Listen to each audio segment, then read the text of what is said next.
샬롬 샬롬 샬롬 샬롬. 하나님 사랑합니다. 여러분 주 안에서 사랑합니다. 오늘 창세기 7장 6절에서 12절 그리고 9장 8절에서 13절 그 내용을 가지고 함께 은혜를 나눕니다. 7장 6절에서 12절에 보니까 홍수가 땅에 있을 때 노아가 600세라.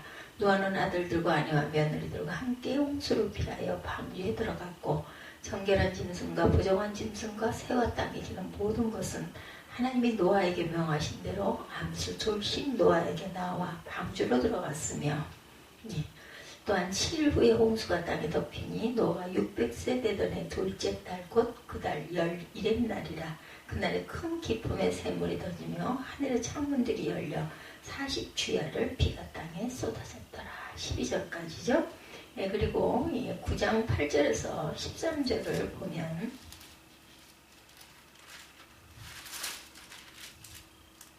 하나님이 노아와 함께한 아들들에게 말씀하여 이르시되 내가 내 언약을 너희와 너희 후손과 너희와 함께한 모든 생물과 너희와 함께한 새와 가축과 땅의 모든 생물에게 세우리니 방주에서 나온 모든 것 곧 땅의 모든 짐승들에게니라. 내가 너희와 언약을 세우리니 다시는 모든 생물을 홍수로 멸하지 아니할 것이라.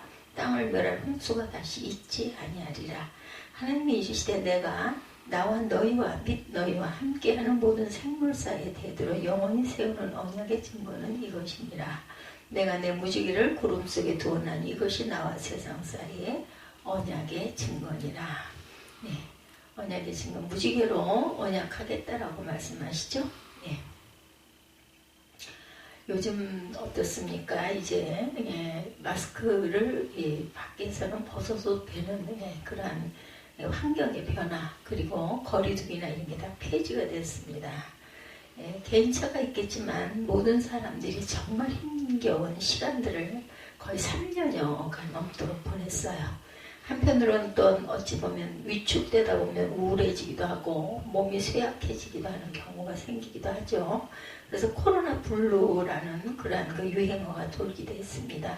코로나19 사태가 1년이 넘어가자 코로나 블루 환자가 급증했다고 하죠.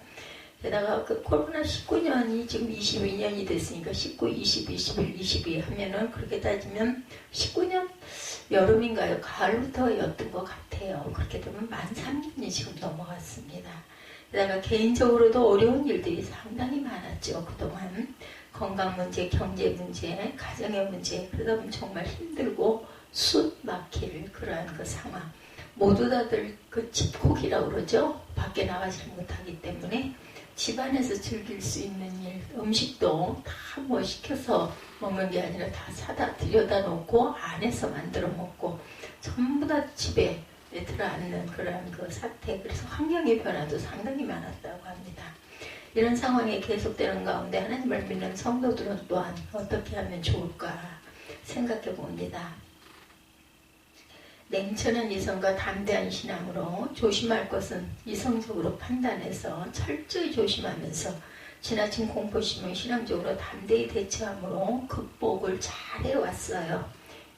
특히나 교회들이 모이는 부분에 아주 어려움이 상당히 많았었죠.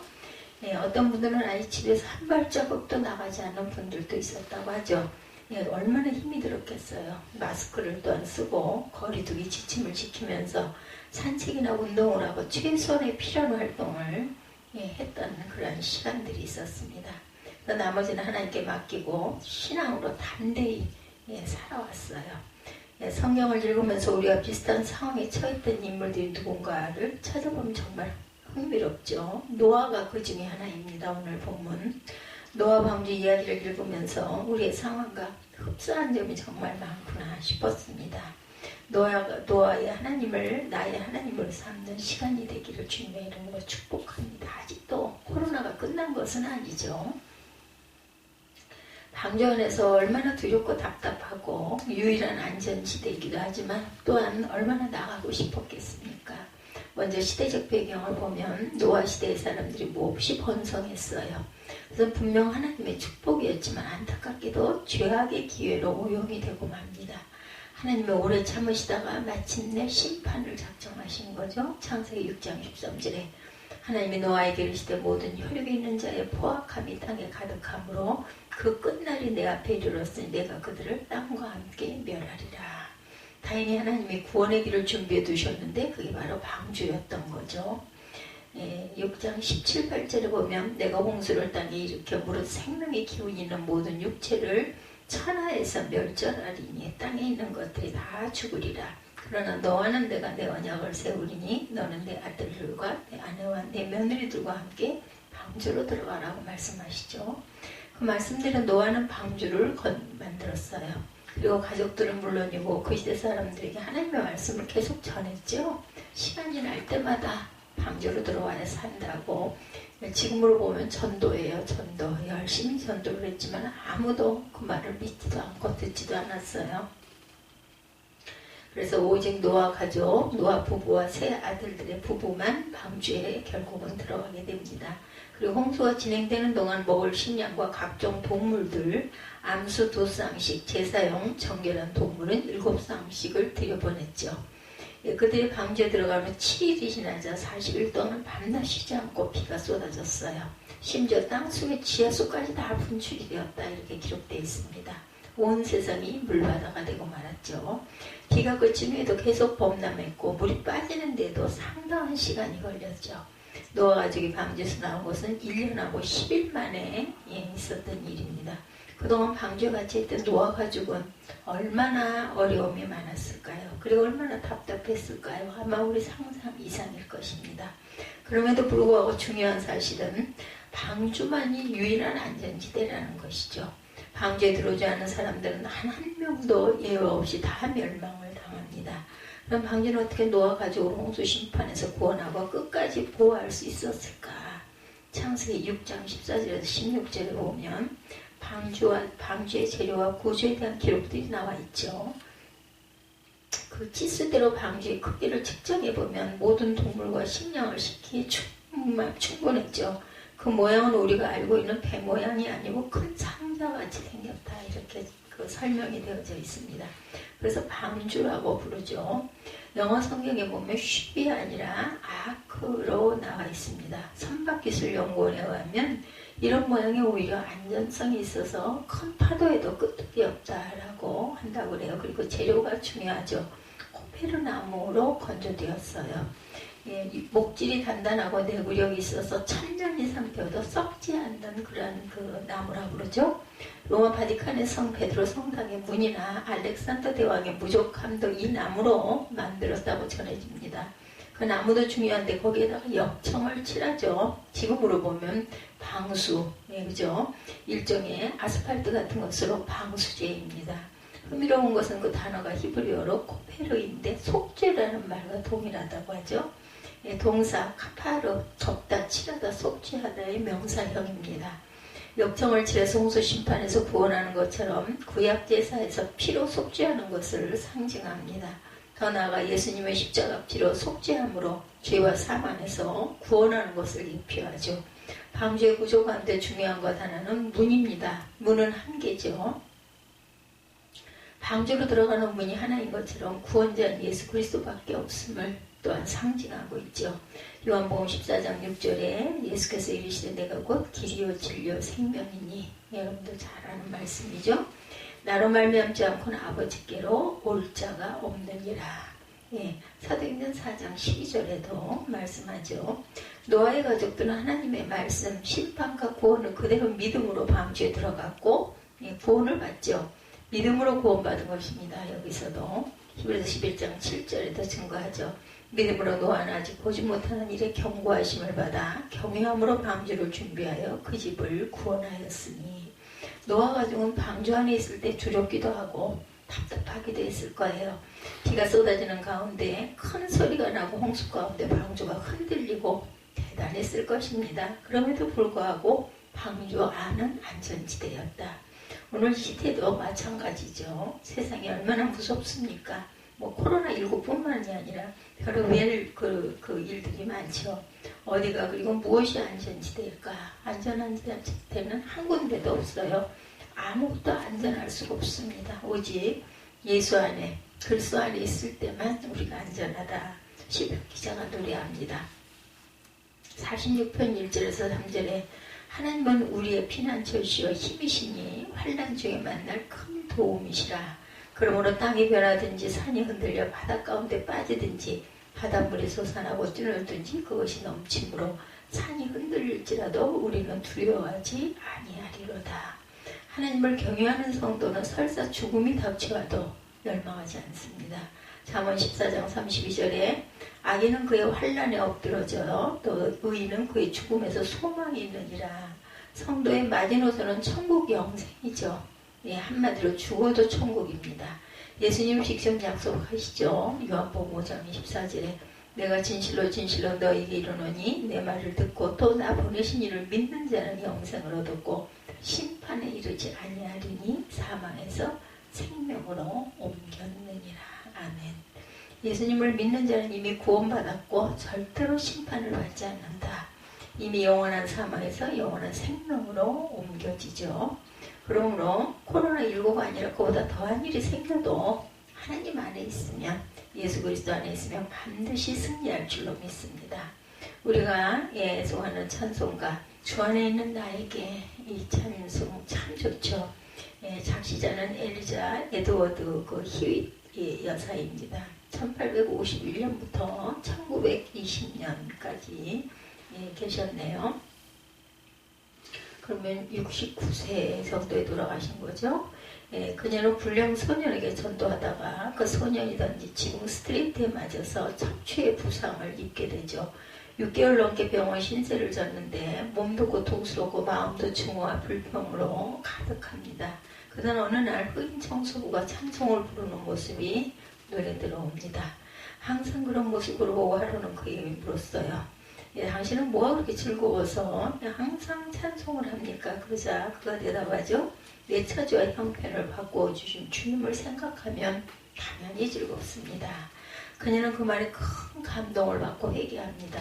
구원받는 은혜가 얼마나 큰지, 그리고 나쁜 짓을 하다 부상을 당했으면 남에게 말도 못할 텐데 전도하다 그랬으니 오히려 감사한 게 아닌가 생각하니 너무나 감사하더랍니다.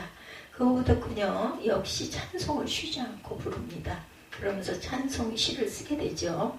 그러자 저절로 완치가 되고 주중에는 학교 교사로, 주일에는 교회 학교 교사로 평생 헌신을 하면서 살았어요. 그런 과정을 통해서 그 찬송시는 정말 은혜롭고 아름답죠. 근데 개인적으로 영문 가사보다 우리말로 번역한 전영택 목사 번역이 더 아름답습니다. 주 안에 있는 나에게 딴 근심이 있으랴. 십자가 밑에 나아가 내 짐을 풀었네. 내 주와 맺은 언약은 4절이죠. 영불변하시니 그 나라 가기까지는 늘 보호하시네. 후렴이 주님을 찬송하면서 할렐루야 할렐루야 내 앞길 멀고 험해도 다 주님만 따라가리 고백이죠. 어떤 상황에도 사방에 물결이 요동쳐도 안전했던 노아를 기억하시기 바랍니다.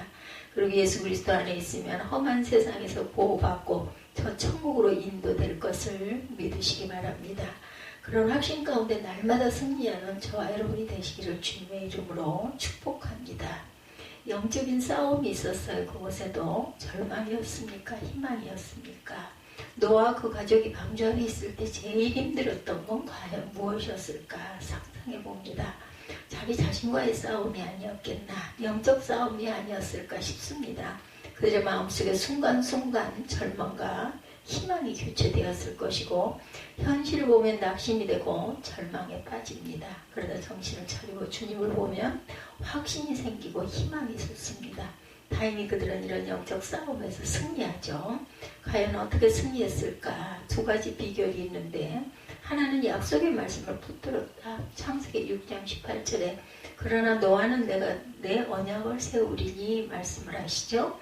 하나님은 홍수 심판으로 모든 인간과 동물이 멸절될지라도 노아의 가족은 반드시 구원해 주시겠다고 약속하셨어요. 사람들은 약속을 쉽게 하고 쉽게 어깁니다. 그러나 하나님은 한 번 약속하시면 반드시 지키시는 분이시죠. 창세기 7장 24절에서 8장 1절에 보면 물이 150일을 땅에 넘쳤더라. 8장 1절에 하나님이 노아와 그와 함께 방주에 있는 모든 들짐승과 가축을 기억하사 하나님의 바람을 땅에 불게 하시니 물이 줄어들었다. 사방에 물이 넘쳤지만 하나님은 노아 가족에게 주신 약속을 기억하시고 물이 줄어들게 하십니다. 노아는 하나님의 약속을 지키시는 분임을 잘 알았어요. 그래서 마음이 흔들릴 때마다 그 약속을 붙잡죠. 그러면 다시 확신이 생기고 마음속에 희망이 솟아오릅니다. 호프, 희망이라는 단어, 흥미롭습니다. 히브리어로 틱바인데 밧줄이라는 뜻, 그리고 또한 밧줄은 하늘에서 내려오는 구조용 밧줄이죠. 시편 62편 5절에 보면 다윗이 노래합니다. 나의 영혼아 잠잠히 하나님만 바라라. 물은 나의 속망이 그로부터 나오는다. 이것도 우리 찬양 많이 하죠. 희망이 하나님에게서 내려옴을 할 수가 있습니다. 하나님만의 약속의 말씀만이 우리를 구원하는 유일한 밧줄이다. 그리고 희망입니다. 그러므로 약속의 말씀을 희망의 밧줄 삼아 꼭 붙들고 승리하시기 바랍니다. 그리고 또 하나 노아가 방주 안에서 희망을 잃지 않고 승리할 수 있었던 비결은 바로 방주의 창문입니다. 그는 그 창문을 통해 하나님을 바라보죠. 창세기 6장 16절 상반절에 거기에 창을 내되 위에서부터 한 규빗에 내고, 규빗은 어른 팔꿈치에서 손끝까지 길이로 45cm 정도 됩니다. 천장에서 1규빗 떼고 창문을 달았으니까 하늘을 바라보기 쉬웠을 거예요. 아무리 먹구름이 끼고 비가 쏟아져도 빛이 들어왔을 것입니다. 노아는 그 빛을 바라보면서 하나님을 생각합니다. 비가 그치고 하늘이 맑아지면서 마음이 더 밝아졌죠. 창세기 6장 16절 상반절, 창문, 유일한 창문입니다. 신앙은 시선의 문제죠. 무엇을 바라보냐가, 그리고 무엇을 바라보냐가 아주 중요하다. 현실의 문제만 바라보면 죽었다 살았다 하지만 하나님을 바라보면 어떤 환란이 닥쳐도 당당히 승리할 수가 있다는 거죠. 절망을 극복하고 희망을 가질 수 있습니다. 이사야 40장 31절에 오직 야훼를 앙망하는 자는 새 힘을 얻으리니, 이 찬양도 아주 기뻐하면서 하죠.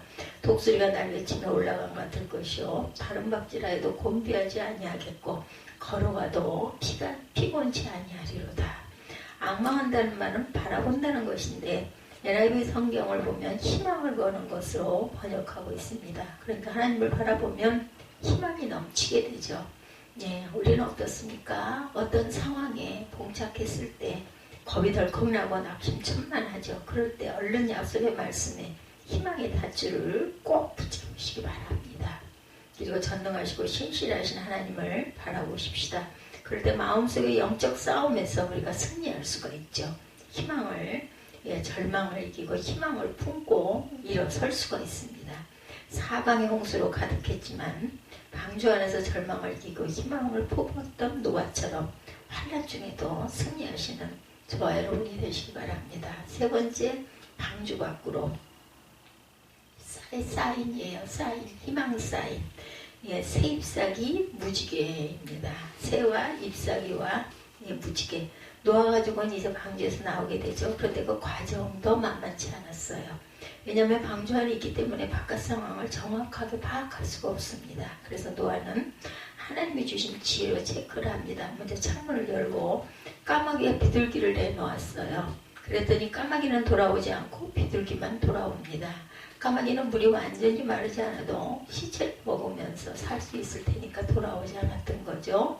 반면에 비둘기는 물이 말라서 풀이 나고 나뭇잎이 나와야 그것을 먹고 살 수가 있어요. 돌아온 것으로 아직 물이 완전히 마르지 않은 것으로 짐작을 하게 됩니다. 그래서 노아는 7일 후에 다시 창문 밖으로 새를 내놓죠. 그래서 이번에는 돌아오면서 감람나무 새 잎사귀를 물고 옵니다. 8장 11절이죠. 창세기. 저녁 때 비둘기가 그에게로 돌아왔는데 그 입에 감람나무 새 잎사귀가 있는지라 이에 노아가 땅에 물이 줄어들 줄을 알았다, 이렇게 말하죠. 여기서 새 잎사귀는 물이 줄어들고 이제 식물이 자라게 되었음을 증거하고 있습니다. 사실 노아 가족은 물이 줄어든 것 같아도 선뜻 밖으로 나가기가 어려웠을 거예요. 혹시나 하는 생각이 두렵고 조심스러웠을 것입니다. 그러나 새 잎사귀를 보고 얼마나 반가웠겠습니까? 또 7일 후에 비둘기를 내놓았는데 이번에는 완전히 떠나가고 돌아오지 않습니다. 노아는 이제 물이 완전히 말랐겠다라고 판단을 하죠. 그때 하나님의 노아 가족에게 방주에서 나오라고 말씀하십니다. 밖으로 나왔을 때 그들은 완전히 새로운 세상을 만나게 됩니다. 홍수가 핥히고 간 폐허에서 새싹이 나고 있음을 목격하죠. 이제 새로운 삶에 대한 기대와 희망이 생겼어요. 그렇지만 아직도 일말의 두려움과 의심이 있었을 것입니다. 혹시 다시 비가 쏟아지면 어떡하나, 그렇죠? 이런 의구심도 있었겠죠. 노아 가족의 심정이 공감이 됩니다. 인간이 그렇습니다. 믿노라 하지만 확신이 흔들릴 때가 얼마나 많은지 모릅니다. 수시로 신앙에 기복이 생깁니다. 참 감사한 것은 하나님의 그들의 부족한 믿음을 책망하시지 않았다라는 사실이죠. 오히려 그들에게 약속을 확인시켜주는 내용이 창세기 9장 8절에서 17절에 언약이란 단어가 계속해서 등장합니다. 9절, 11절, 12절, 13절, 15절, 16절, 17절 등 7번이나 나옵니다. 창세기 9장에. 하나님의 약속을 기억하라는 당부예요. 이 뜻은 절대로 어긋나지 않는 하나님의 약속을 믿고 두려워하지 말아라. 확신해라. 이런 말씀입니다. 그 내용이 무엇입니까? 이미 홍수 심판에서 구원해 주셨고 앞으로도 절대 홍수 심판으로 고통당하지 않도록 보장해 주신다라는 말씀이죠. 그 중에 창세기 9장 11절에 보면 내가 너희와 언약을 세우리니 다시는 모든 생물들 홍수로 멸하지 아니할 것이라. 땅을 멸한 홍수가 다시 있지 아니하리라. 이렇게 약속을 재확인 하시고도 연약해서 흔들릴까봐 약속의 증표를 주신 게 바로 무지개였었죠. 9장 13절입니다. 내가 내 무지개를 구름 속에 두었나니 이것이 나와 세상 사이의 언약의 증거니라. 아멘. 이를 가리켜 무지개 언약이다 이렇게 부릅니다. 마지막 종말에 하나님의 치료의 심판이 있기는 하죠. 그때는 무슨 심판? 물이 아닌 불심판이죠. 그 전까지는 절대로 전 지구적인 심판을 하지 않으십니다. 특히 홍수 심판은 없다. 이렇게 홍수는 있을지, 어디, 지역 홍수가 있을지는 몰라도 심판의 차원에서 전 지구적인 홍수는 결코 없을 것이다. 그 사실을 하나님의 무지개 속의 영원한 약속으로 담아두셨어요. 노아가 방주에서 두려운 마음으로 나왔는데 약속의 말씀도 주시고 무지개도 보여주시니 얼마나 감격스러웠겠습니까? 그런 가족과 함께 새로운 삶을 힘차게 살아갈 수가 있었어요. 오늘 우리도 마찬가지입니다. 하나님의 말씀을 통해서 무지개를 통해서 하나님의 세상에 정말 이전까지 우리를 보호해 주실 것을 확신할 수가 있습니다. 마태복음 28장 20절이죠. 마태복음 24장 24절입니다. 코로나19 관련 전문가들이 이런저런 전망들을 많이 내놓았었어요. 그 중에 부정적인 의견들도 많았죠. 참고가 필요하기는 합니다. 분명한 것은 예수님의 재림과 종말 이전까지는 하나님이 인류를 붙잡고 계시다라는 사실. 종말의 날에는 불심판으로 모든 게 끝나고 새하늘과 새 땅이 펼쳐집니다. 그때는 어차피 모든 게 끝나는 시간이니까 구원받은 성도들은 천국에 들어갈 테니까 두려워하거나 걱정할 필요가 없습니다. 그 전까지가 문제인데 하나님의 보호하심이 있다라는 거. 그렇다면 코로나19로 종말이 오는 게 아니라면 코로나19 이후에 하나님의 뭔가 새로운 세상을 준비하고 계시겠다라는 것을 우리가 짐작할 수가 있습니다. 아직은 정확하게 모르지만 하나님 앞에 겸손히 나아가면 긍정적인 정리와 변화가 반드시 있을 것이다. 역사의 선례를 참조해보면 얼마든지 가능합니다. 14세기 중세에 패스트로 유럽의 인구 3분의 1이 사망을 했습니다. 절망적이었죠. 근데 놀랍게도 그 후에 르네상스와 종교개혁의 새 시대가 열립니다. 중요한 것은 지금의 코로나19 사태 중에 고통스럽고 불평만 할 게 아니라 낙심천만한 가운데 절망만 할 게 아니라 새 시대를 꿈꾸고 기도하고 준비해야 될 때라는 것. 그 외에 고난의 상황들도 마찬가지입니다. 눈앞에 고난만 보고 불평하고 낙심할 게 아니라 그럴수록 하나님의 약속의 말씀을 붙잡고 나아가야 되겠다. 그리고 하나님만 바라고 보고 나아가야 할 줄 믿습니다. 그러면 하나님의 놀라운 섭리를 확인하게 될 것입니다. 아무리 비가 억수로 쏟아져도 언젠가는 그치게 마련이죠. 그와 마찬가지로 우리 앞에 닥친 고난도 지나갈 시간이 있을 것입니다. 중요한 것은 고난 앞에 우리의 자세이죠. 신앙이 변질되거나 악화되지 않으면 희망은 있습니다. 미래를 꿈꾸고 기도하면서 준비하면 반드시 희망이 일어나죠. 디즈니랜드 여러분들 잘 아시죠? 설립자 월트 디즈니 1901년부터 1966년까지 사셨네요.